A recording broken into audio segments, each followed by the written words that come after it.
Come on now, Alice. When are you going to give up? Are you still refusing to divorce him? Really? After everything I've said to you? What? Don't play dumb with me. You know exactly what you need to do. Me and Drew have known each other since we were kids. We go way back. Way longer than you and him do, anyway. And ever since he had to move away from our town because of his dad's work, we've been in a long-distance romance. And it's been so painful for us to be apart from each other. Sure, maybe he hasn't been contacting me very much lately, but that doesn't change the fact that our feelings for each other are just as strong as they've ever been. And now that a miraculous twist of fate has brought us together, it's only right that we would get married like we've always wanted to. I can picture our wedding, me in my beautiful white dress, him in a dashing tuxedo, and a dartboard with your picture on it. I won't let someone like you steal him away from me, Alice.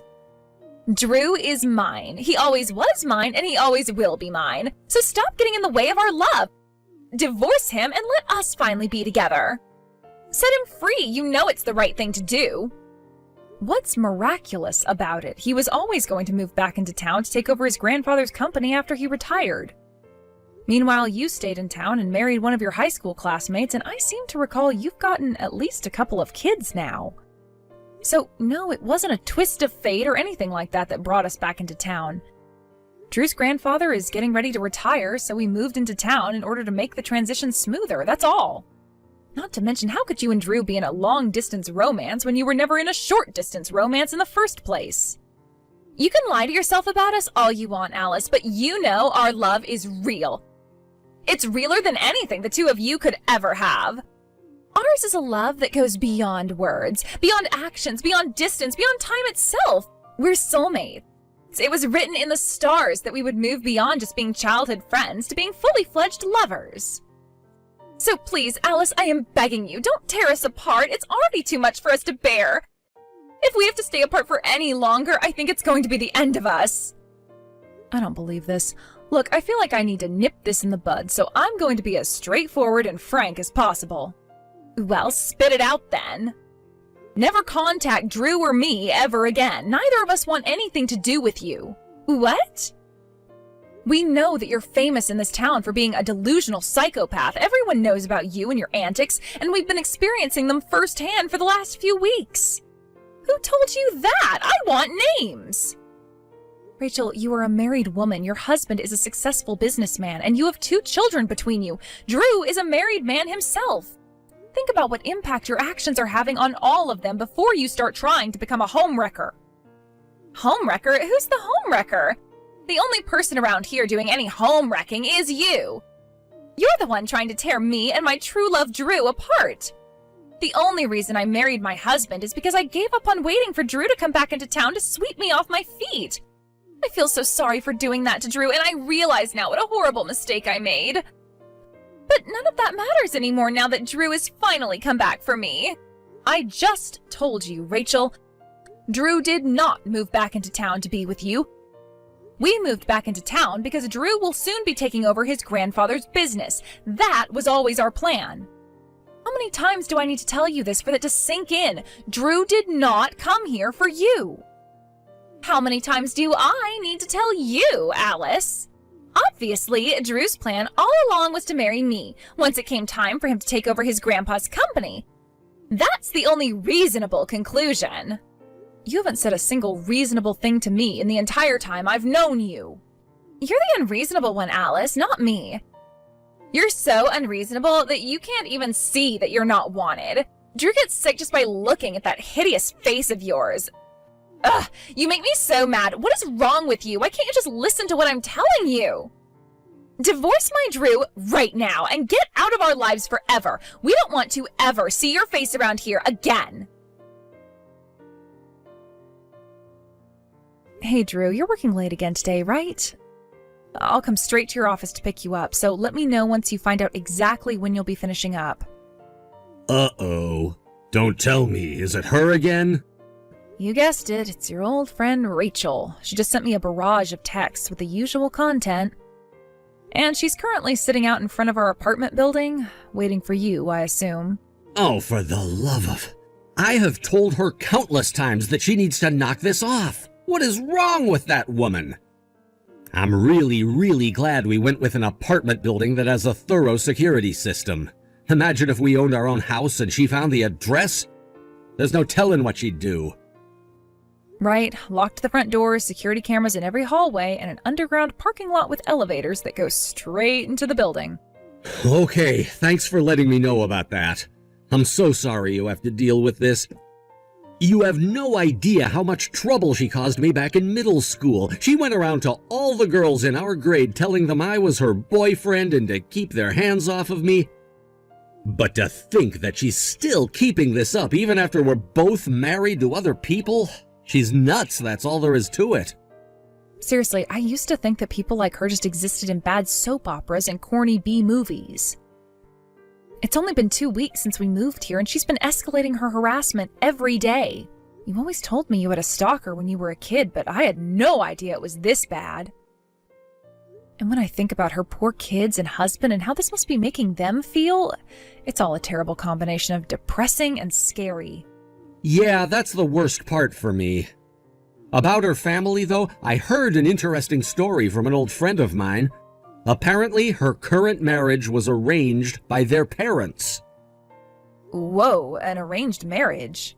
At the time, the company her husband runs now was teetering on the brink of bankruptcy, and Rachel's father, an influential businessman in his own right, agreed to supply the company with much-needed funding in exchange for her getting married to the former owner's son.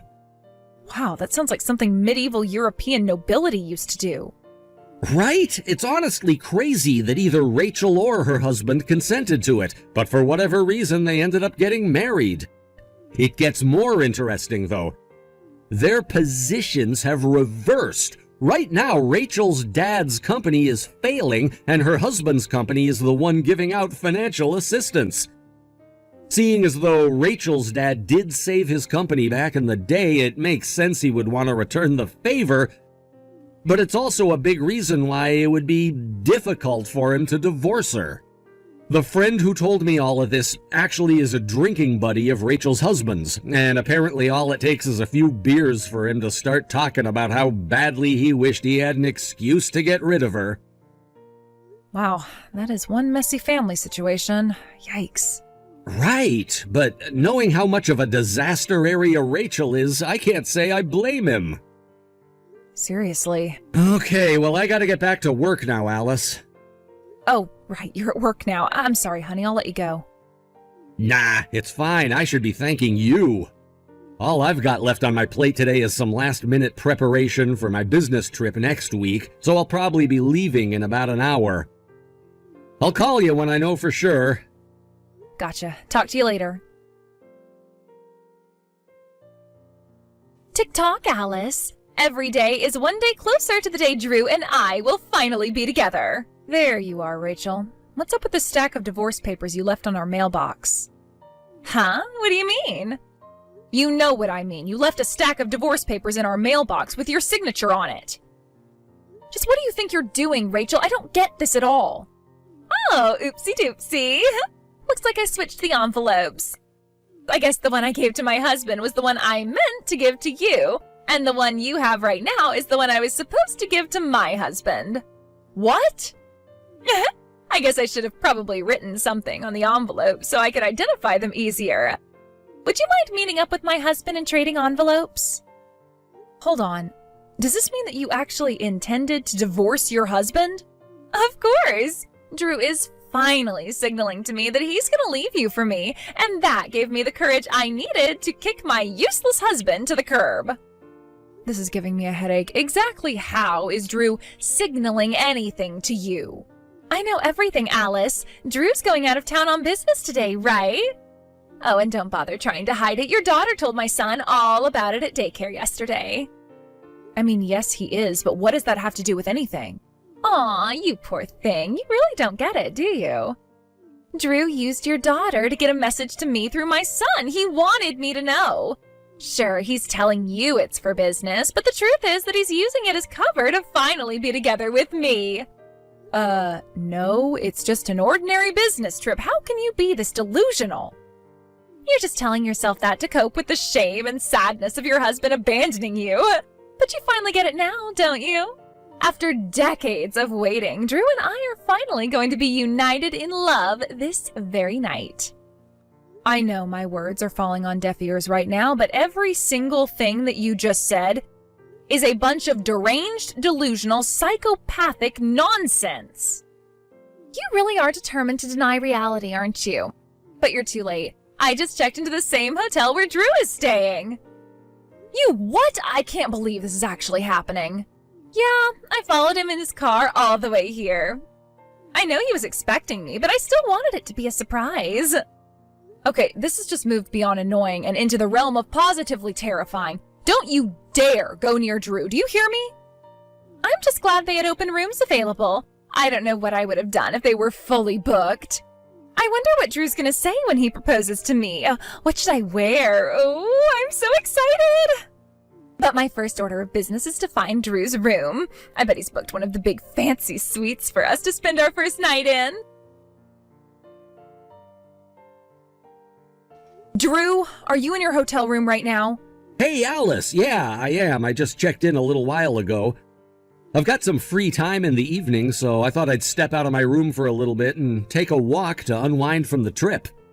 Don't. Drew, whatever you do, do not leave your room. Lock the door right now. What's wrong, Alice?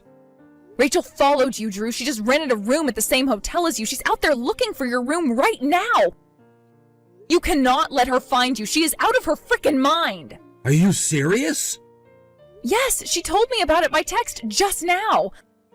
I don't think she knows what your room number is yet, but you need to make sure she doesn't find out, no matter what.